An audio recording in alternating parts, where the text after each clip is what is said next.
Croeso to Wrexham News. I'm Councillor Carrie Harper. I'm Councillor Marc Jones. And throughout December, we've been focusing on mental health and wellbeing services locally. And we've spoken to a few organisations that have been around for a while. But today we're going to be talking to one of the newest, and that is Bloomers Wellbeing. And Bloomers has a preventative agenda with a focus working with 8 to 18-year-olds, looking to intervene early, basically to stop young people from becoming mentally unwell. And we're going to be talking to its founder, Nic Steven. Nic, do you want to tell us what Bloomers is all about? So Bloomers Wellbeing, the core project, our core offer is called The Right Time. And it's a project that offers early emotional health and mental wellbeing support for those 8 plus. So the one thing that I'm always keen to stress is that we're not a clinical service, so I'm not a trained counsellor or therapist, but that's actually a good thing, because what that means is that we can be sort of informal, and we can offer wellbeing sessions that are strengths-based, and we tackle sort of any sort of emotional health, mental wellbeing problems before they escalate. So think of the kids that can't get into the clinical services because they don't meet a threshold. Which there are a lot. And those are the young people that we offer support to. So, as I say, that's why the project's called The Right Time. It's because we aim to intervene early. So where are you based at the moment, and how long have you been going? So we set up in June, and at the moment we are based at Home of Offices. I am currently in negotiations to obtain a little unit in the town centre. So hopefully that will be changing soon. As I say, I'll find out more on that the next day or two. But as I say, that's where we're based at the moment. It's in Home of Offices on Chester Street. And how do people, or young people, get referred to you? How does that work? Yeah. So one thing that I absolutely despise is barriers to obtain the support. So I have set this up to be as easy as possible, with as little barriers as possible, so anybody can refer. And the way it works is they send in a referral, fill in a quick form from our website, which has got about 8 or 9 questions. Then I will give them a call. That's when I'm sort of a bit more robust, and I'll triage them to make sure that that it's safe for us to work with them, that they don't need support above what we can offer, so they don't need clinical support. And then once that's been established, then we offer them a slot, and support commences. We generally offer 6 sessions. If they do need sort of a lot more than that, then they may fall into the clinical bracket. But generally we are flexible now. We will offer a couple more if we need to. For example, if a young person, if we have like a breakthrough on like session 5, I'm not going to be like, oh, okay, well, that was good. Next week, see you later. So, that's by being needs led. So, yeah. So you picked up on waiting times, things like CAMS, children, adolescent mental health services. Is something I hear a huge amount about in terms of the scrutiny committee I chair, lifelong learning at the council. So we hear a lot about schools having to pick up a lot of issues that, really should be dealt with by health, but because of the waiting list aren't being dealt with by health, that then inevitably spill over into a school setting. Yes. It's a massive challenge. I think we're really failing children at the moment across the board. So I can see straight away that what you're doing is going to be hugely welcomed and much needed. Yeah.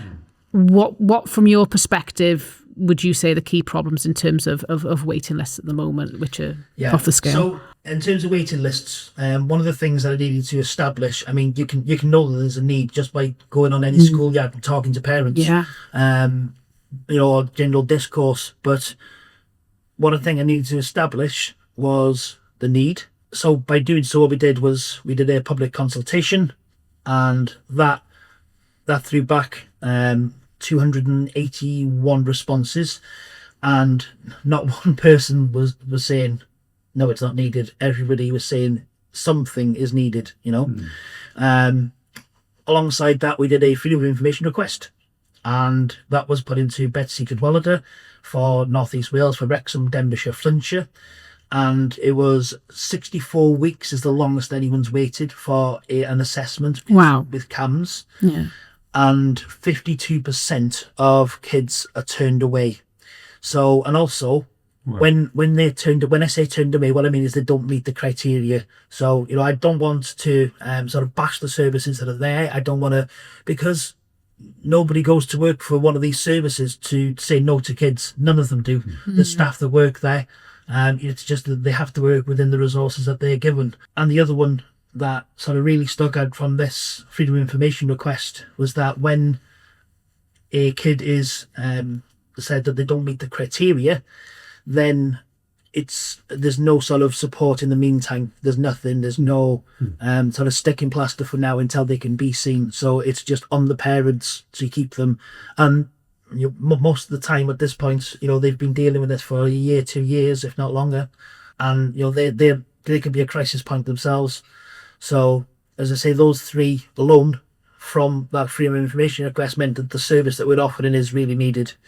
But this is the new thing either, because I know from talking to a child psychiatrist at CAMS in Wrexham 15 years ago, they were at their wits' end then, and children were waiting, unless they were suicidal or I remember the term used was floridly psychotic. I still don't know what that means, but unless they were suicidal, they had a 13-month wait.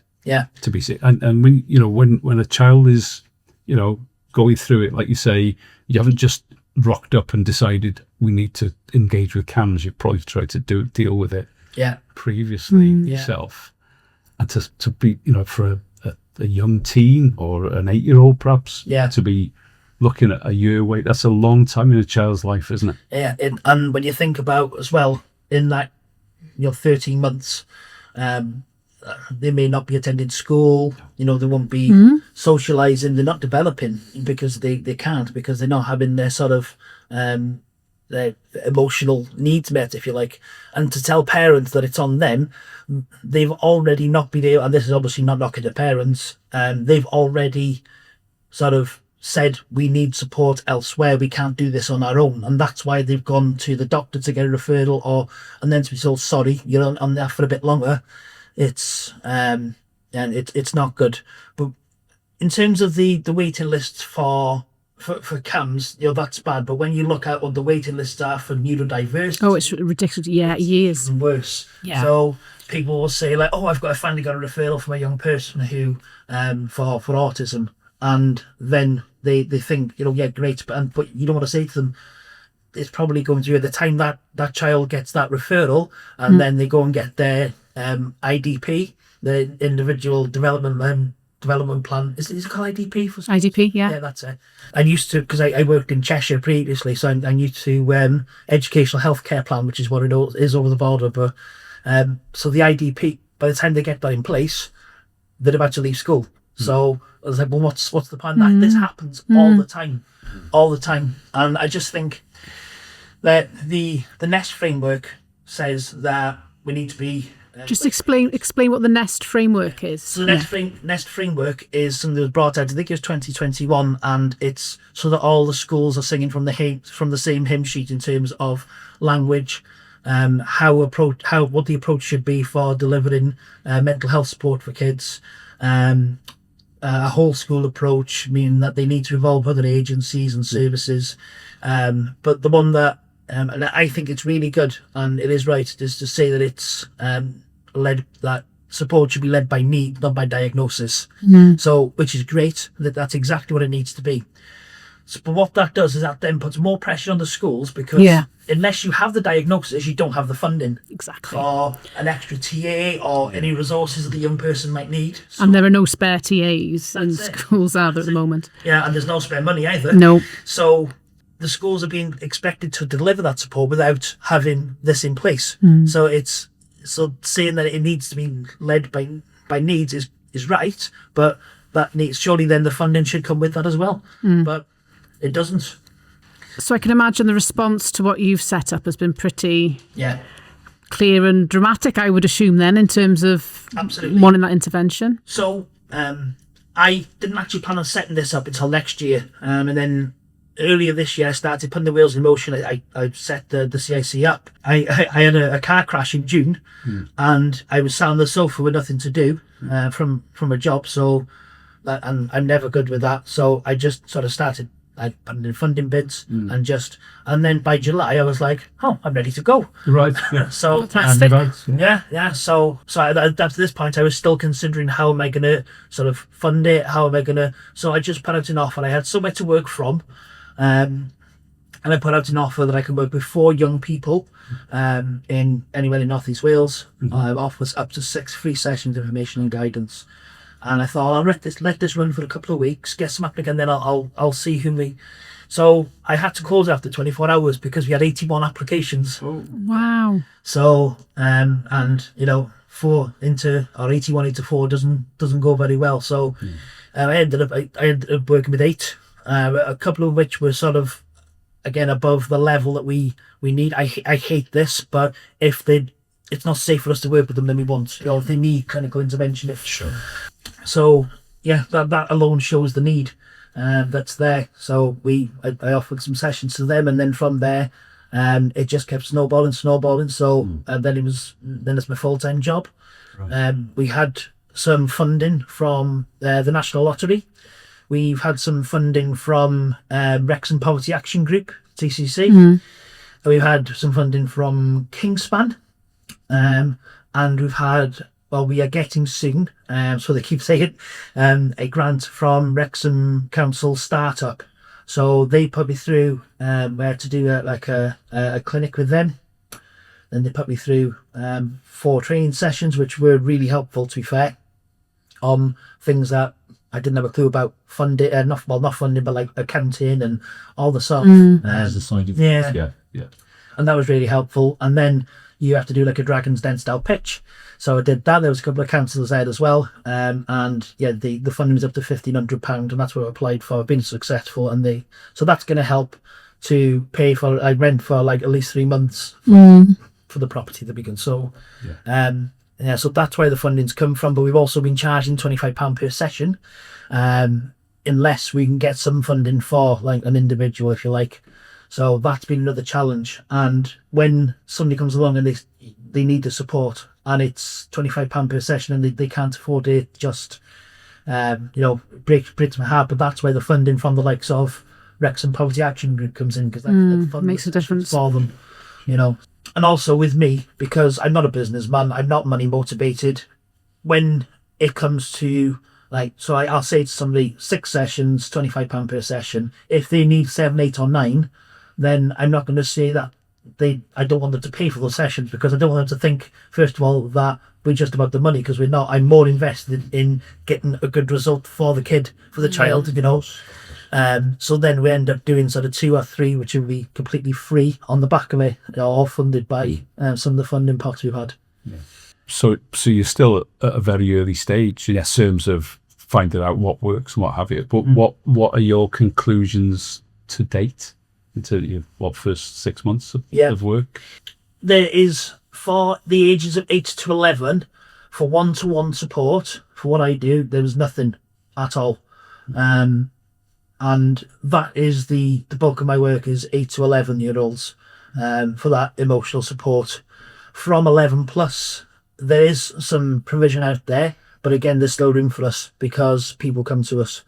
And I think what I would say is that services need to, and I know that we're new but where I've really sort of done well with young people is by appearing informal and not being coming across like an authority figure or a teacher. One of the things that we'll do is we'll sit there, we'll play, this table looks a bit like it actually. Do you know the old school Subutio? Yeah, I've got one of them. The kids love that. I tell them that's FIFA from back in the day, that. Yeah, and just things like that, playing with like Lego with them, and just this, and just talking about sort of their emotions, their feelings, and this sounds so simple and so basic, but it's so effective. It's just labeling emotions. So you got angry, so tell me what happened. Well, my brother did, or sister did this or that, so that happened. Then you felt sad, so tell me what that felt like. And then you were confused why they did it, so tell me about that. And labeling it, and then they just understand it more. And I think that if other services can do that, they'll engage with kids better, because a lot a lot of the young people that do access these services, what I find is that they don't stick, and often what I'm told, that they don't gel with the person that they're working with. This is where I will sort of blow my own trumpet, is because I don't have that problem, because I seem to get on really well with the young people and build a rapport. Maybe it's because I didn't grow up properly myself, always that informal approach. But that's what I would say, is that I think that a rethink of the way that we deliver mental well-being for young people across the board would help. Yeah, I can imagine a lot of people will be really horrified to think that an 8-year-old needs that kind of support. Yeah, obviously it's there, it's needed. Are people reluctant to sort of accept, whether it's parents or whoever, are reluctant to sort of acknowledge there's a problem here? It's not just growing pains or whatever. In terms of for their young people, no, they sort of more like help.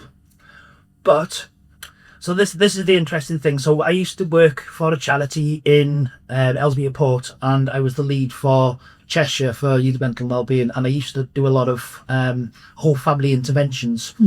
So what I found is that the families were resistant to that. They didn't want that whole family intervention. So that didn't sort of last long. That offer was sort of scaled back a bit from that. One of the things that the public consultation brought back was that whole family interventions are needed. So, well, okay, so this is always offered, but it's never taken up. So I think that it's needed, but I think that it needs to be done in such a sort of gentle way that they don't feel like we all need help as a family, just that. Yeah. So I think that's where the struggle is. Young parents are, as I say, they're more than happy to access the support for the young people they want it for. When they think about sort of themselves and like or things that they could change, maybe sometimes they're not so willing to change, and I can understand that. Yeah. But that's been more the resistance than to obtaining the support. What's in your mind in terms of next steps then? I'm assuming you're already thinking longer term. Carrie, honestly, that's my problem. But I've done well with this. So I have all the ideas, all the things, and I want to do them yesterday. So that's the ADHD in me. So, but what I've done is I'm phasing it, and it's working well. So obviously Wrexham's where I'm from. That's where I know. So I wanted to roll this project out in Wrexham. It's now at a stage where I'm looking to move into Flintshire and Denbighshire, so we can roll the project out there. Once this is established, I have set a time frame on this as well for next summer to start our next project alongside this project, which is the right time. So the next project is going to be called Food and Feel Good, and it's going to be tackling a couple of different problems. So there's I can't remember what the statistics are, but there's too many young people who struggle to get lunches and breakfasts in like school holidays and breaks and that sort of thing. The holiday hunger. That's it. So that's a problem. Also, in those times, especially in the summer holiday where the routine is broken for longer, they struggle with their mental well-being. They, sleeping all day, gaming all night, and that sort of thing. I know that's what I did when I was a kid. So but it's like becoming a lot worse. And then also you have all this food that's going to waste from the supermarkets. And that's sort of creating an environmental problem as well. So what we're going to offer is wellbeing sessions with food, breakfasts, lunches, and we'll do that by establishing relationships with all the food waste networks and making that into lunches and breakfast and that sort of thing for young people. And we're looking to start that in the summer. So that's the next project, but we'll run that again like I've done it this time with Wrexham. We'll roll it out in Wrexham, and then as that then we'll roll it out Flintshire, Denbighshire. So that's where we're going next. But I've got so many ideas. But again, this is time off, is that one of the things that I see as a problem is for young people is when like parents are split up and maybe dad's estranged or mum's estranged. So there could be something alongside that, like positive, more male positive role models and keeping in kids' lives, just someone who are not necessarily a support worker on it, but just somebody who could spend some time with them, take them out, that sort of thing, and be that positive male role or female role model, whatever they need. One of the things that I find that people come to me for as well is because there's not as many men in this sort of job as there is women, and especially young lads.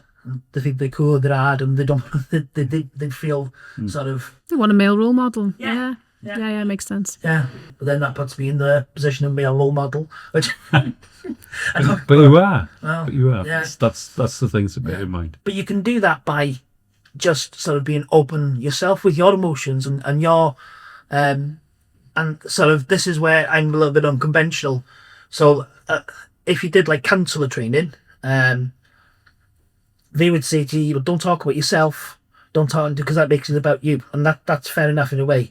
But then also, if I've got a young person that's saying to me, I've the ADHD, and that one of the worst things in the world is going into a supermarket, and I'm like, you can identify with that, because I can say, and I'll say that to them. I get it, it's, and I understand why you feel that way, because it's exactly the same, and that's something that, as I say, it's a learning curve for me, but it works, because then what I'm doing is I'm role modeling how I deal with it, and I'm being open and honest about it. And for some reason I feel scared, and I don't know why, because there's just people around me picking up fruit and food, and and it's. But they can relate to you. Yeah. And they can relate to it. And it's powerful because it's from direct experience. Yes. Yeah, so it's going to translate well. Yeah. Yeah, I get it. Another one, something that people haven't heard about, and this is something that I want to do something on in terms of like raising awareness. I don't like that term because it's used too much, but like something called auditory processing disorder. So what this is when someone's talking to you and the noise hits here, but it doesn't travel, that's to your ear, sorry, podcast that way, from your ear to your brain. It sort of, the information doesn't go in, and you can be trying to, and it just doesn't go in, and that's what that is. And I was diagnosed with that as a kid, and when I think back now to the care I was given, there wasn't as much known about it. I was horrified, because I was sent for hearing tests and all sorts, and they didn't think about it being a learning difficulty, and they're still doing that now. There's kids that have got it.